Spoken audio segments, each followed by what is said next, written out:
Good evening, everyone. Welcome to Washoe County Library System's first presentation in our new monthly series from the Historic Reno Preservation Society. Tonight's topic is ALSO's The Hunt to Find Hitler's A-Bomb, presented by Jerry Wagner. My name is Judy, and I'm so happy to be here with you tonight. To learn more about the Historic Reno Preservation Society, visit their website at www.historicreno.org. And now I would like to introduce Carol Coleman with the Historic Reno Preservation Society. Welcome, Carol. Thank you, Judy. And thanks to the library for hosting these events. I hope all of you are feeling well and you're staying safe. These are difficult times. We're trying to bring you information from HARPS the way we always would, but without meeting you physically, it just doesn't seem the same, does it? So one of the things you should be receiving is your quarterly from HARPS, our footprints. That went into the mail on Friday, so hopefully you have received yours. You also should now be receiving a monthly newsletter. We put one out in September, we put one out in October. We need to have your email address in order to send you that. And you will see they're coming from Historic Reno Preservation Society. So if you have a whitelist, or you might check your spam to see if you've received that newsletter. We are working on preparing for walking tours starting in May. We'll assume we might be actually walking, but if not, we will be looking at doing a Zoom event again. So we're pleased to bring you the educational programs. We used to do it in a library. Now we're doing it through the library. And this particular one is with Jerry Wagner, and I'm sure you're going to enjoy it. I'm going to turn you over now to Sherry Hayes-Zorn, who's the co-chair for educational programs. Sherry? Thank you, Carol. I want to thank everybody for attending this evening's lecture, and I want to thank Jerry. He was originally scheduled for the spring, but because of COVID and closures, he was wonderful enough to say he would give his lecture this fall. So he is our first fall lecture speaker, and as Carol and the library mentioned, we have October and November, and then we'll have January through April, and those are being organized right now. So you should be getting information probably in the next month or so. But today's topic is quite fascinating, and when I heard about this, I was like, what Reno? What's the Reno connection? And it's a fascinating topic if you've read kind of the basic description of what this lecture is about. And what I think is interesting as a little side note, and maybe Jerry will have a little time to talk about it, is that this spring he actually worked on making this into a screenplay and had submitted it with his daughter to a film festival. So I think that's a whole other interesting way this story developed. But let me give you a little bit of information before we begin. The topic is Alsos, the hunt to find Hitler's A-bomb. And it began with a German scientist split the atoms in 1938. By all accounts, their nuclear program is 2 to 3 years ahead of any other country. So where does this story begin? Well, what I think is interesting, just as a little note before I introduce Jerry, his interest in World War II's Alsace operations stemmed from reading a book about Hotel Ritz in Paris, and it became a minor obsession, which we're happy that it did, after discovering a Reno connection that you'll learn about during this presentation. Jerry's had 40-year career managing a variety of environmental programs at the federal, state, and territorial level. And without further ado, Jerry Wagner. Thank you so much. Thank you. It's a really nice opportunity to be able to bring this story to you, particularly, as Sherry said, because of the Reno connection. So let's get started. As Sherry pointed out, most of the world's leading physicists were German, and certainly by any measure whatsoever, their program, their nuclear program, was at least 2 to 3 years ahead of any other country. And late in the fall of 1938, Otto Hahn was bombarding uranium, element 93, with neutrons, and observed a very strange phenomenon. Instead of producing a new element, number 94, which he had thought he would do, he observed barium, number 56, and krypton, 36. Perplexed, he pleaded with Lisa Meitner, his collaborator, who had fled Germany earlier, to help explain what was happening. She told Hahn the uranium atom had been split, thereby creating fission. The atomic era had really begun. Just a quick word about Lisa Meitner, who I'm sure you probably have not heard of. She was never initially accorded the credit for her discoveries, and she always felt let down by Otto Hahn, who really didn't credit her in his writings. But Otto Hahn did help her escape Germany to Sweden. Meitner was an Austrian Jew who had to leave Germany if she ever expected to survive. And although her early career was thwarted by sexism, she became to be known as the mother of the atomic bomb, something she absolutely hated because she was opposed to the use of atomic energy for war in any form. She went on to win many of the most prestigious awards in science, but never the Nobel Prize. That would be awarded to Hahn. This is an interesting photograph. I'm going to refer to this toward the end of the talk.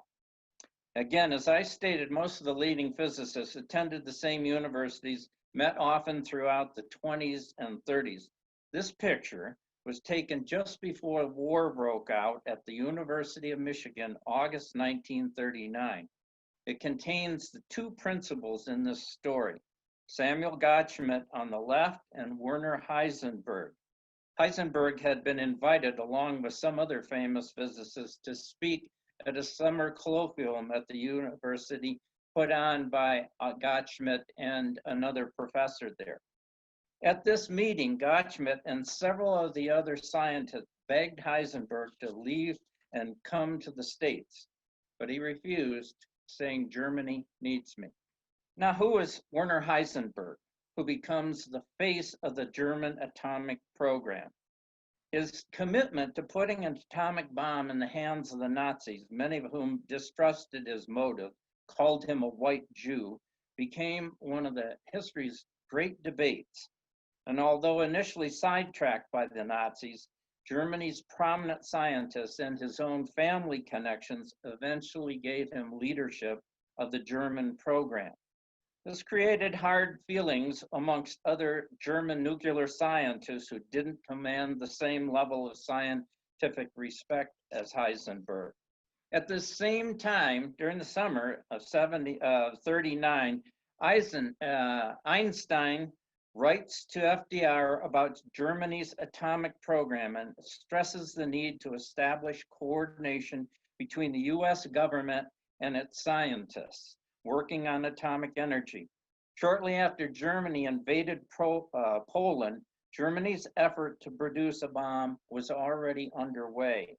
In Berlin, on September 16, German scientists met with German military army leaders to secure funding and pursue the development of nuclear reactors that could power tanks and ships and to produce a bomb. They called themselves the Uranium Club. And with new funding and priority, they threw themselves into the effort. At the outset in America, there was strong civilian and military cooperation coordination. And this was really key for America's effort. American scientists, however, had every single reason to think the Germans were years ahead of them. The Germans had already stockpiled uranium and heavy water and had possibly, they thought, several reactors in operation. Most of the American-born physicists had some, if not all of their education from German institutions. Certainly all the foreign-born ones did. Many prominent scientists working in America were convinced that the Germans would build radioactivity into conventional bombs and use them to poison food and water supplies. They were so afraid that an attack was imminent. At Christmas time in 1941, those working at the University of Chicago moved their families out of the city. Next. Shortly thereafter, the Manhattan Project is set up. Leslie Groves, a real doer, was chosen, and he was already responsible for building the Pentagon at the same time, was chosen. He was very outspoken, often rude. He routinely irritated a lot of higher-ups, but he proved he could get things done. Groves, when you think about it, had an awesome responsibility. He was responsible for building a nuclear weapon that was only theoretical. No one knew how to do it, or even if it would work, or if it would result in catastrophic explosions in the US as a part of its development. The US DuPont Corporation was selected by Groves to design, build, and operate a plutonium enrichment plant that would make the material for the first atomic bomb. The DuPont Corporation was an interesting choice. It was started in 1802 and it grew into one of the world's largest and most influential companies. However, during the 30s, the DuPont Corporation, in partnership with IG Farben, helped the Nazis set up synthetic rubber and other strategic material plants. In fact, that was the rubber plant that was staffed by prisoners from the Auschwitz concentration camp, which makes the corporation's role in the Manhattan Project even more ironic. Groves approached DuPont's president, Walter Carpenter Jr., to propose that DuPont build the first plutonium enrichment plants. And he shared all the doubts about its feasibility, little proven theory, complete lack of essential design, technical design, and without any prior laboratory or semi-works plant experience. Semi-works plant experience being a small scale plant before going to full production. The hazards to workers and even the entire area surrounding such a facility, let alone the future of the company itself, if something catastrophic occurred, were frightening. During the second week of November 1942, the proposal was put before the board of directors, already having been extensively warned about the danger the project posed.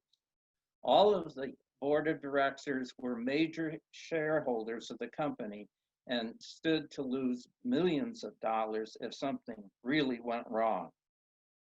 However, all of the proposals were put face down in front of each one of them. They were told individually they could turn it over and look at it and read it if they seriously wanted to. None did. They approved the project unanimously. And subsequently, Carpenter, speaking for the company, refused any profit or patents ensuing from the work. A contract awarding DuPont the sum of $1 was signed. The U.S. nuclear program was officially underway. Just a sidelight on this too. After the war was over in August and September, let's say 1945, the U.S. government sent DuPont Corporation a check for $1. Subsequently, U.S. auditors decided that the contract actually had several months more to run, so they asked DuPont to return 33 cents.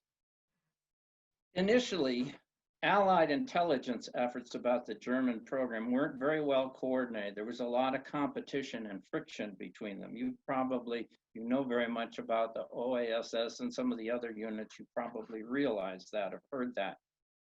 But George Marshall, decides to add to Groves' already enormous responsibility. Groves sets up an innovative effort aimed at assessing the German nuclear program and capturing its scientists and laboratories. people under groves named it Alsos, meaning grove in Greek. Grove reacted very negatively to that, but then he decided to let it slide, thinking that it might just draw more unwanted attention to the effort. Alsos' first mission was to find and interrogate Italian scientists as part of the Allied invasion of Italy. Unlike what's portrayed in a 2018 Showtime movie, Alsos in Italy didn't really produce the definitive results that the Allies hoped for in terms of the status of the German program. However, several notes and letters were found which help identify German nuclear scientists and location of related research facilities. And it did absolutely nothing to dispel Allied paranoia. It did, however, point out to Groves one problem with the Italian effort: the fact that the Alsos team was largely composed of and directed by the military. Groves decides to expand Alsos, which was then directed by Major Boris Pass. Boris Pass was a pretty interesting character in and of himself. He was extremely strong-willed person. He was born in San Francisco and actually fought in the Russian Revolution against the Bolsheviks. He returned to the States, got his master's degree, and went into the Army Reserve. He basically was responsible for the entire Alsos effort, the Italian, the first part in Italy, and then the subsequent part as they moved into Europe, the European mainland after D-Day. So this brings us to Samuel Gotzman. Over the objections of others, Groves selects him to lead the Alsos scientists. In part, he was selected because he was fluent, and I'll come to this and reiterate it, fluent in the languages. He knew all the people they needed to look for personally. In fact, he had even entertained Heisenberg at his home in Michigan in 1939, and the families had been friends for many, many years. People objected to Gotzman because they didn't think his scientific reputation was cool enough, and they wanted somebody with a little bit more prestige. Gotzman grew up in The Hague, the Netherlands. His grandfather was a tourist guide, his mother had a millinery shop, and his father a wholesale business in seats, toilet seats for water closets. He spoke German and Dutch, personally knew, as I said, the scientists the Allies were seeking. After the acclaim from their discovery of atomic spin, Sam and George Uhlenfeld took positions at the University of Michigan, since their opportunities for advancement in Europe were extremely limited. As bright as they were, and with as much acclaim they got for developing spin theory, they probably, had they stayed in Europe, would have ended up teaching high school science. Insofar as his choice to lead Alsos, Gotzman, who has always demonstrated his humility throughout his life, was quick to point out he was chosen because he wasn't intimately involved in the American nuclear research, so if he was captured, he wouldn't compromise the project. Gotzman was appointed to head the science part of the Alsos in the spring of 1944, and was sent to London to assemble a team and coordinate with its military members at that time. These are some of the more prominent members of the Alsos team. The names and everything are not so important. I just wanted to give you some of an idea of the breadth and the diversity in their ages. This type of civilian and military team was unprecedented. These people, often very preeminent in their fields, were selected because they could speak German, French, and had studied or worked with most of the scientists being sought. And they were also very familiar with the major research facilities in Germany. Gotzman recounted that Pash, Boris, the head of the whole unit, let them set their priorities, trusted their judgment, and gave them every possible assistance. However, at first, the military officials had extreme reservations about a mission that included whom they called long hairs, who would have to be looked after like kids, but their reservations were laid to rest early in the mission when Pash went back to Washington, D.C. and reported, and I quote, "Those guys are long hairs with crew cuts. They can work, scheme, bitch, finagle, and ride a jumping Jeep right along with the best of our field soldiers. They're running our operational men right off their feet. And they can play too, believe me." This is probably a reference to Gotzman, who was known for his partying. Most of the photographic evidence of the Alsos mission is the result of Mickey Thurgood down there at the bottom. He's an interesting character all by himself. At the start of the war, Mickey was married with 2 kids living in Indiana. He had flat feet, he was nearly blind in one eye. The Army sent him to photography training, and he was ultimately assigned to Alsos. So the Alsos team entered Paris a few days after the troops. The first priority in Paris was finding French physicist Frédéric Joliot-Curie and his labs. Joly was married to Madame Curie's daughter, who was also a physicist. He was a Nobel Prize winner as well. Many of the prominent German nuclear scientists had come to Paris, worked with Joly, and wanted to use and transport his cyclotron back to Germany. They ultimately left it there, but there was a lot of interaction with Joliot and Curie and the German scientists. Curie was expected of being a Nazi sympathizer, but in fact, he worked for French resistance, although he was a communist, which greatly concerned Groves later on as the French became more prominent after the war when Germany was divided. So as I said, their first priority, in speaking and interrogating Curie, they gained some important intel on the German nuclear program, but there still was no clear picture of how far along their program actually was. However, they did discover that a German company was stockpiling thorium, an element that could be used to fuel a chain reaction, and that became very worrisome. This is the Hotel Ritz, and as Sherry pointed out, I read a book about this hotel, and it's what got me started on this entire thing. There was a chapter devoted to the Alsos members who were holed up at the Hotel Ritz during the fall of 1944, conducting some of their interrogations there. The Hotel Ritz, if you've never heard about it, my wife and I were there back in February of 2019, and it was really interesting. They had renovated the hotel around 2009 because it had really kind of deteriorated over the century. It was built in 1898, and it was one of the first hotels in Europe to provide a bathroom and suite, a telephone, and electricity for each room. Clients included royalty, politicians, writers, film stars, and singers. And in 1940, it was taken over by the occupying Germans as the local headquarters of the Luftwaffe and Reichsmarshal Hermann Göring. No weapons were allowed in the hotel, and it remained neutral ground throughout German occupation.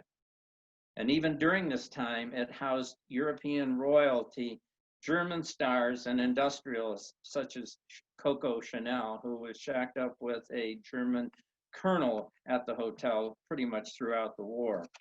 When the Allies entered Paris, Ernest Hemingway with a few American soldiers were said to have liberated the bar, which I might point out is still named after Hemingway today. In reality, the British beat him to it, but when they managed to kick the Brits out, Hemingway and other prominent Americans became hotel fixtures. And in the fall, as I said, Gotzman and several Alsos team members set up their temporary headquarters. Now, just imagine, for example, you're Fred Warrenberg. Fred's up there in the upper left-hand corner, sitting next to Sam Gotzman. You're Fred Warrenberg. You're a desk-bound chemical engineer with the DuPont Corporation in Delaware, 2 little girls. He had traveled in Europe, spoke French and German fluently. One day, he and his wife are whisked out of their Delaware home and put up in a hotel in Washington. A few weeks later, late at night, he's called down to the lobby. The next morning, he's on a plane to Paris to join Alsos. There he bonds with Sam Gotzman, and for several weeks they're at the Ritz, interrogating French scientists and tipping drinks at the bar with Melina Dietrich, Ernest Hemingway, and the glitterati of Europe. And the reports at the time indicated that Gotzman was the life of the party. You know, he toward the end of his life, Gotzman said that people were always impressed that he knew Albert Einstein. In fact, they were close friends. He said they put it on a par almost as if I had had a relationship with Melina Dietrich. My wife often asked me if I ever had the opportunity. There was, while so much of their time in Europe was horrific because of what they saw and what they read in terms of captured German documents concerning experiments, biological experiments, as well as nuclear and other types of scientific issues. But there was a little bit of comedy to be had in this whole thing as well. When the Allies reached the Rhine River, Alsos members risked their lives taking water samples while under German fire, thinking that those samples could help locate upstream nuclear research facilities if the water tested positive for radioactivity. The samples were then to be flown to Washington for analysis. And in the first batch, as a joke, one of the members of the team included a bottle of fine French Roussanne wine with a note saying, "Test this." Well, the river water came up clean, but the wine didn't. The French groundwater, like many parts of the world, commonly had low levels of radioactivity. Washington thereby demanded more wine be gathered and sent. The Alsos team thought this was pretty funny until Gotzman told by Pash they were serious. Gotzman refused to waste the team's time and safety, but he eventually had to relent. 3 Alsos members were sent to southern France to secure more samples. French wine producers were more than happy to oblige them. They thought the Americans were businessmen looking to import wine after the war and showered the group with cases of wine. All this resulted in a distraction of a few weeks. But fortunately, after this debacle, Alsos and Gotzman were given responsibility to set their own priorities, and Washington's oversight was decreased. You will look down in this wine region is in red down there in the southeastern portion of France. So we go from comedy to tragedy. While waiting for the Allies to advance into Germany, Gotzman decides he wants to go home to The Hague, which had just been liberated. He travels there by himself, takes a Jeep. He parks several blocks away from his home and walks to his home, which is still standing, but has been totally ransacked of everything. Even all the wood and framing were taken because of the winter that was one of the worst winters that the Dutch had ever experienced, and they tore everything out of the buildings to try to stay warm. In his old bedroom, however, he found a high school report card, and he broke down. His parents had been taken to Auschwitz and murdered. His father actually on his 70th birthday. At the start of the war, his parents both had American visas, but Gotzman procrastinated getting their clearance to travel to the States. Also, his mother and father didn't think there was a problem, and they didn't want to leave their business and their friends. Gotzman never forgave himself because he thought he could have gotten them out before the Nazis invaded. And through others, he had actually asked Heisenberg to intervene, but Heisenberg had not. He probably couldn't have done anything anyway. This profound sadness stayed with Gotzman throughout his life. By the fall of '44, however, Alsos' prime quarry was Werner Heisenberg, the head of the German program, Finding him and his labs became their major objective when the Allies crossed the Rhine into Germany. So, who's Moe Berg, a major league ball player? There was a movie called The Catcher Was a Spy, released by Showtime, 2018, which deals with this, however, quite inaccurately. But it's a fascinating, it's a really good movie and a fascinating part of the story. Many of you who are listening might remember Casey Stengel, the great Yankee manager. He called Moe Berg the strangest man to ever play baseball. He was dark, handsome, erudite, fluent in over a dozen languages, charming and shadowy. Who was this guy who was a professional ball player and a so-called master spy? His first assignment, spy assignment, was to parachute into Yugoslavia, meet up with the partisans, and assess who the Allies should support. Because of his work, the Allies ended up supporting Marshal Tito, which had major post-war implications. But it's the second assignment that we're interested in. December 18, 1944, Heisenberg is allowed by the SS to accept an invitation to speak in neutral Switzerland at the University of Zurich. Moe, posing as a physics student, is given a revolver and a cyanide tablet and sent to kill Heisenberg. As I said, The Catcher Was a Spy, movie released in 2018, recounts this episode, although, there's a lot of inaccuracies with it. Moe did manage to finagle an invitation to a post-lecture dinner for Heisenberg and engaged Heisenberg in conversation. He even offered to walk him back to his hotel. Heisenberg, for his part, suspected that Moe was SS there to ensure that he didn't defect. After listening to Heisenberg, Berg decided the German scientist was not on the verge of producing a bomb, and as a result, both of them survived the encounter. Many companies in Germany and occupied Europe, especially the Jewish-owned companies, had been taken over by the Nazis and/or collaborators. You remember, after the discoveries in France and after D-Day, Alsos learned the Germans were stockpiling thorium, a material that could potentially power a nuclear reactor. Finding the thorium had become a priority. When the Auer company manager and his lover secretary were captured at her parents' home in a small Belgium town near the French border, the thorium problem was resolved. Auer, anticipating the end of the war and their manufacture of gas masks and other war materials that would end, Auer saw the company's future in cosmetics. Inspired by American marketing and Pepsodent toothpaste with Uranium, which was nothing more than a marketing gimmick, Auer was planning to use the thorium to produce a scientific toothpaste to produce teeth with radioactive brilliance. It's probably a good thing it never became toothpaste, because the side effects of that would have been horrific.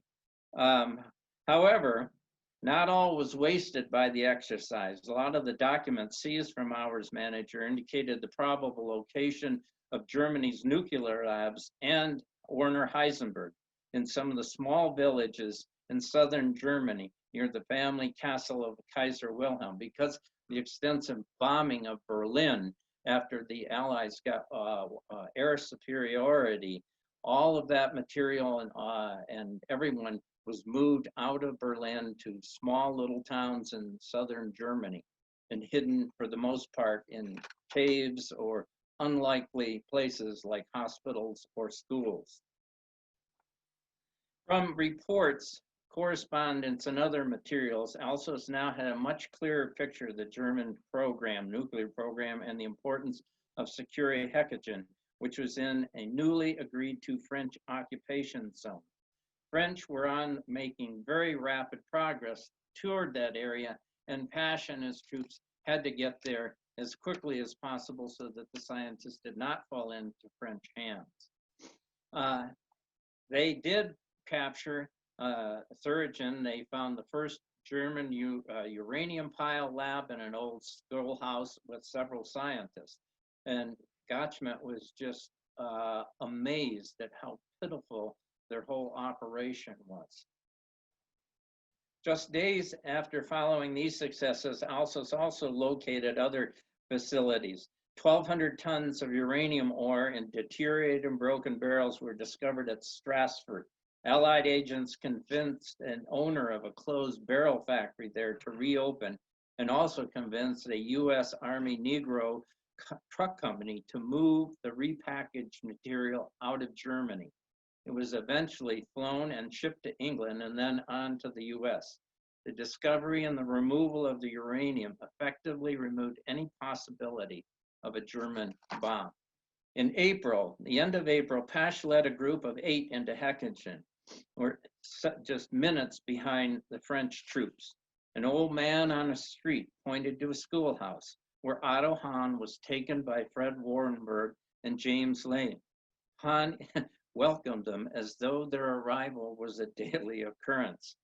Heisenberg, however, days earlier, had evacuated his lab. He traveled by bicycle for several days and nights through the forest, avoiding both Allied and German troops to get to his family's summer cabin nearby. He was and that's where he was captured. In fact, he had already packed in anticipation. If you recall, I pointed out that picture at the University of Michigan taken in August 1939. That picture was on Heisenberg's desk in his southern cabin. Pash picked that up and brought it back to Gotzman. Gotzman had no real interest in questioning him. He was distraught at having finally learned the actual fate of his parents.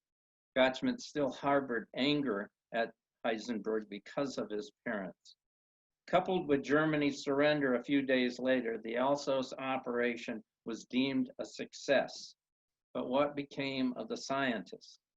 Gotzman selected 10 of the most important of them to be kept under guard. The Allies were very concerned that the scientists might flee, or more importantly, be captured and taken by the Russians. So these 10 scientists basically were moved around France and Belgium for 2 months. Gotzman insisted that they be treated as guests, given great accommodations and aid rations. Now, Allied commanders didn't want to have anything to do with them. And orderlies and American servicemen didn't want to prepare meals for them, and other German prisoners were angered at their special treatment. Finally, when reportedly, probably General Patton suggested just shooting them, they were removed to England on July 3rd to the farm, a safe house where all of their conversations were secretly taped and transcribed. Kurt Deibner and Heisenberg were out walking the grounds, still being taped.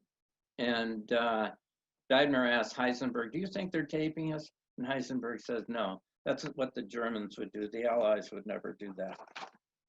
One of the most interesting elements of this is August 6th and the German scientists' reaction to the dropping of the bomb on Hiroshima on August 6th.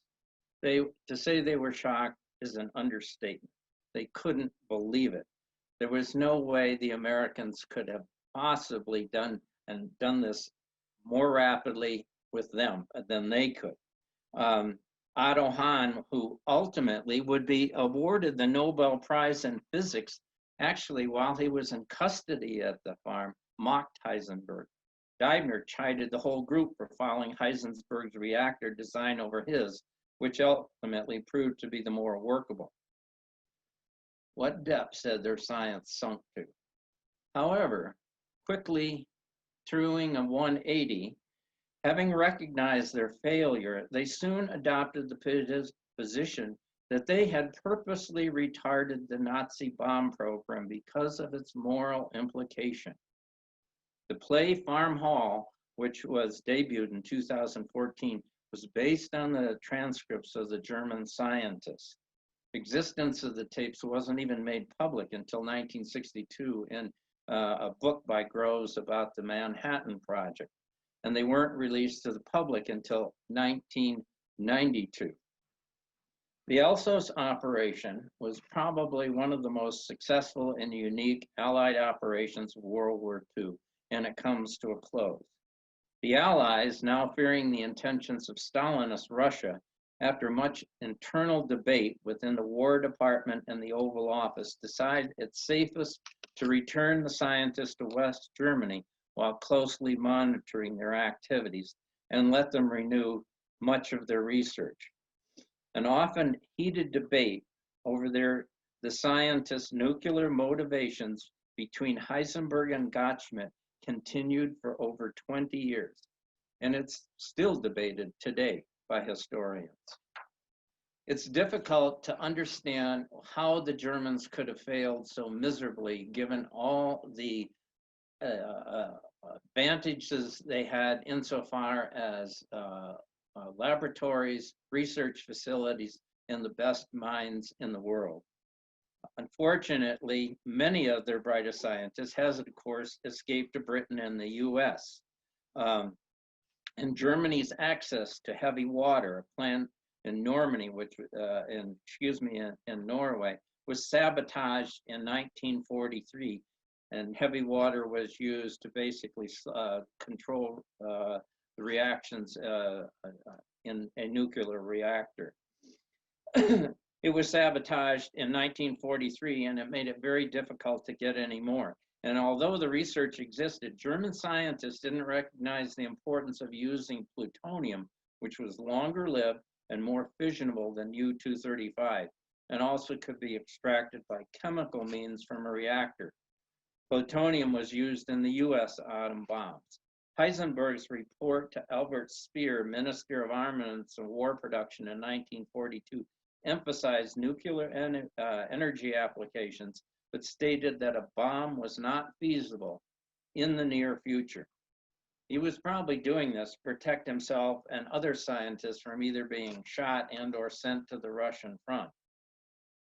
Kurt Deibner, whose reactor designs Heisenberg eventually agreed with, was never given the same resources. In fact, the German scientists were set up right at the beginning to compete against one another rather than cooperate. So it's ironic that their failure is, as I said, eventually explained by Heisenberg and other Germans as their unwillingness to put an atomic weapon in the hands of the Nazis. But remember, as early as September 1939, the German Uranium Club met with the Army to discuss the feasibility of just such a weapon. Another play called Copenhagen revolves around the wartime visit Heisenberg made to Denmark to meet with physicist Niels Bohr, dealing with the issue of the German scientist's intent. Also, after reading a lot of the supplemental information, I think that the German scientists, although some of them may have had misgivings, were totally dedicated to putting a bomb in Hitler's hands. So we come back to Sam Gotzman. Initially, he takes a job position at Northwestern University, then goes over to head the newly established Brookhaven Research Center. In the 1950s, as the editor of the Physical Review letters, he becomes basically the voice of American physics. In '61, he became a visiting professor at UNR Reno and a board member of DRI.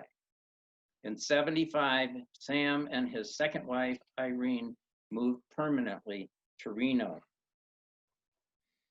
He's an interesting character. For example, in 1970, he led a group of scientists to Washington to talk specifically to President Nixon to encourage him to end the war in Vietnam.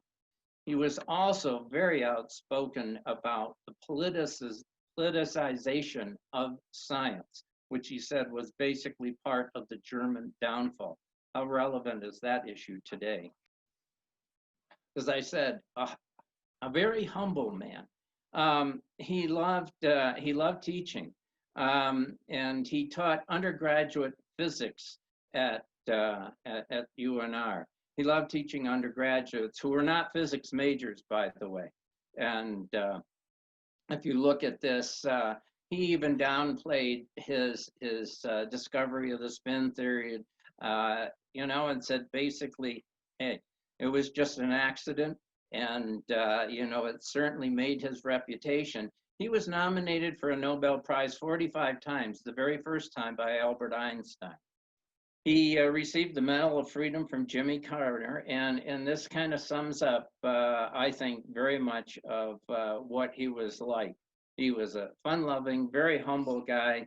Says that basically they're just a sign of old age. And obviously the ones that really counted with him were those that he got during World War II. Samuel Gotzman died of a heart attack in the parking lot outside the physics lab at UNR on December 4th, 1978. And he was the only Nevada scientist to win both the Medal of Freedom and the U.S. Medal of Science. Thank you. That concludes the talk. Well, that was wonderful, Jerry. I really appreciate it. Do we have any questions from the audience? I'm not seeing anything yet. Can you talk a little bit about, Jerry, your screenplay? Why did you get interested in wanting to convert this fascinating story into a screenplay? I just thought it was interesting when we reconnected this late summer, early fall. You were like, oh yeah, you know, we won an award. So I was just curious if that was an answer, you know, and then I do have a question afterwards. I think COVID had everything to do with that. I was pretty bored and with absolutely nothing to do. And I kind of envisioned something like this as how it would play out on the screen. And I've never written anything like that. I think this story in the hands of a really good screenwriter would be fascinating. It certainly as fascinating as that World War II movie about the people looking for the paintings. George Clooney and stuff like that was in it. I think it would be is certainly as good as that. But my daughter, who teaches screen video arts at community college in New Jersey, encouraged me along the way and said, well, Dad, if you do this, I'll submit this to this film festival that we have here in the summer. And so kind of with her help, and it proved to be a major effort because every single, you know, I thought I knew quite a bit about this story, and but every single scene had to be researched, and this, that, and the other, and so it was a long process. I would like to. I've been in one play, and I volunteer at Reno Little Theater, and I thought it would be nice to do a stage play out of this story. As I said, there are two stage plays, Copenhagen and Farm Hall, and a movie, and about the exploits of Mo Berg, the baseball player. So it's possible to do a stage play on some of this, and I think the most interesting thing from a stage play point of view is to concentrate less on all the historical aspects and to focus on Sam Gotzman and Werner Heisenberg. They went to school together. They trained together. Their families had recreation together. Gotzman and his family were guests of Heisenberg, and vice versa. As I said, Heisenberg when he visited the States in 1939. And then after the war, they wrote contrasting articles and editorials about the motivations of the German scientists. Gotzman maintaining that they just screwed up and were terrible, essentially. And Heisenberg maintaining that, oh no, it was their moral ambivalence, and they tried their best to keep the research at a low ebb and out of the hands of the Nazis. But I tend to come down on Gottschmidt's side, and they were quite bitter exchanges. Gottschmidt wrote a book called Alsos in 1947, and it basically denigrated the German scientific program. And Heisenberg reacted very strongly about that. And this went on for years, and historians basically got involved and looked at the issue as well. And finally, in 1973, Heisenberg was invited to come and give a talk in Washington, D.C. And Gottschmidt met him in the lobby of a hotel there. They saw it, or they spoke and talked and kind of reunited toward the end. In fact, Gottschmidt wrote Heisenberg obituary for the Physics Review when he died in 1976. Wow. I do have questions for you. The first one was, let's see here.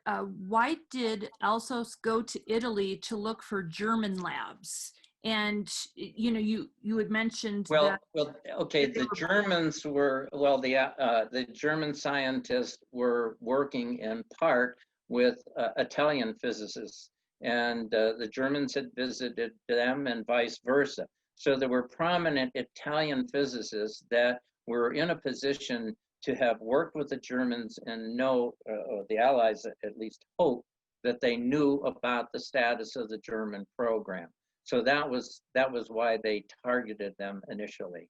And part two, the question is, where did the German scientists go after they were released from the safe house in England? You said they were returned. They were there for 6 months, and they were returned to West Germany, and they were allowed to undertake their research again. Although I'm sure that they were very closely monitored, because they certainly were concerned about them falling into the hands of the Russians. Did any they of were them... they were returned and repatriated 6 months. So that would have been what, in January 1946. Okay. They were returned home. Did any of them apply for American citizenship, or did they just stay in Germany? I was just curious. That's a good question. I do not know that, but I believe all of the 10 stayed in Germany. Okay. We do have one more question here. Well, it's kind of a couple part.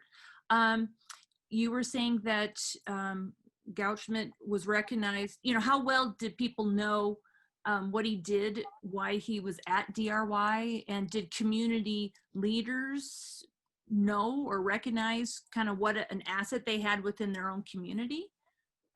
I think they did at the time.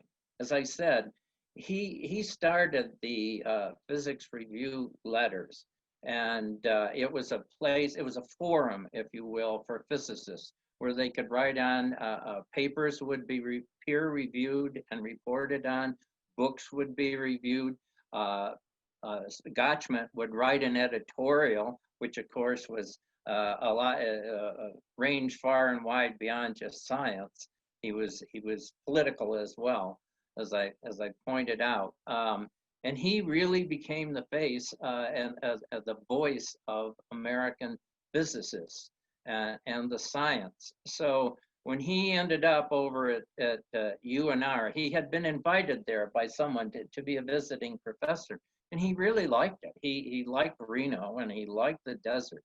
And so that's why he and his second wife, Irene, chose to finally move there. They lived down by the river, actually. And after his death, a lot of famous scientists wrote obituaries, and even, what do I want to say,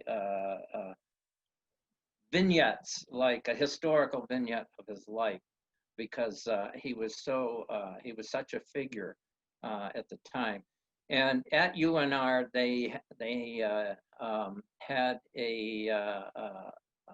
an annual what would you call a conference colloquial? What's it, colloquium? Whatever the word is. Anyway, named after him and in his honor. That, I think, was discontinued around the late 1990s. There's a conference room called the Gotzman Conference Room. Nobody knows why. Nobody there knows who he was, what he did, or anything. And I have not been able to find someone still alive who actually worked with him, but he mentored a graduate student when he was at UNR before he died. So I presume that person is still alive, but I don't know. I could never find out the name.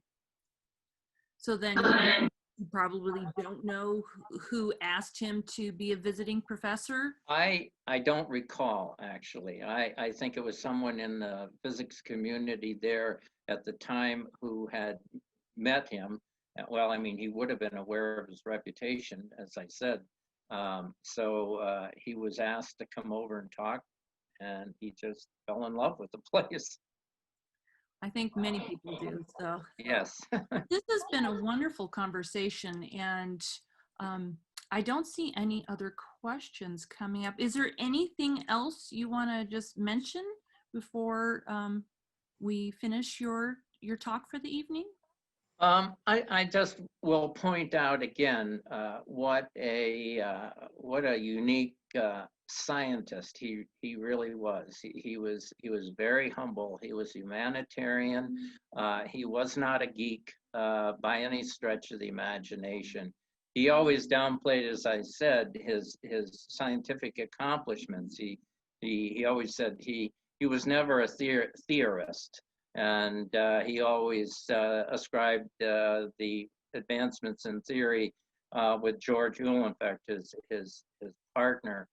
And he was adamantly opposed to war, as witnessed by him trying to convince the Nixon administration to end the war in Vietnam. And again, I would point out, it's so relevant today. He spoke so strongly about the United States not politicizing science because it was basically the downfall of science in Germany. And you see that happening so much today.